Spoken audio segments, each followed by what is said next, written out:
Barrister Shahriar Kabir. সম্প্রতি সারা দেশে আলোচিত একটি নাম। টেলিভিশন টকশোতে অংশ নেওয়ার পর থেকেই সামাজিক যোগাযোগ মাধ্যমে তার প্রতি তোলপাড়। আর এবার নিজের বাসার ঠিকানা প্রকাশ করে খাওয়ার অভিযোগ তুলেছেন তিনি।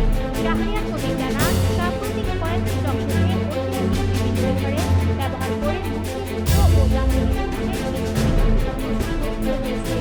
বিশেষ করে একটি টকশোতে আওয়ামী লীগ ও শেখ পরিবারের রাজনীতি নিয়ে মন্তব্য করার সময় তিনি বলেন, শেখ মুজিবুর রহমানকে বিশ্বাসঘাতক বলার ব্যাখ্যা দিতে গিয়ে তিনি ঐতিহাসিক নথির উদ্ধৃতি দেন। দাবি করেন, শেখ মুজিবুর রহমান বঙ্গবন্ধু উপাধির যোগ্য না।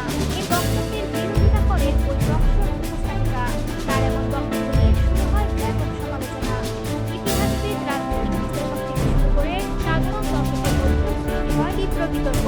এর মধ্যেই প্রায় 12,000 মানুষের ব্যক্তিগত তথ্য প্রকাশ করা হয়েছে বলে নজরে আসে, যাদের অনেকেই জুলাই আন্দোলনে সক্রিয় ছিলেন।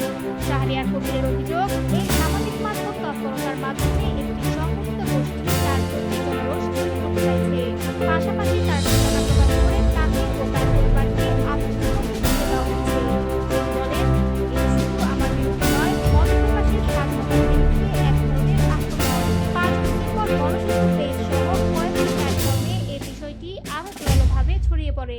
দেখা যাচ্ছে, অনেকেই ব্যক্তিগত তথ্য ফাঁস করছে এবং রাজনৈতিক উদ্দেশ্য প্রণোদিতভাবে টার্গেট করছে ভিন্ন মতের মানুষকে।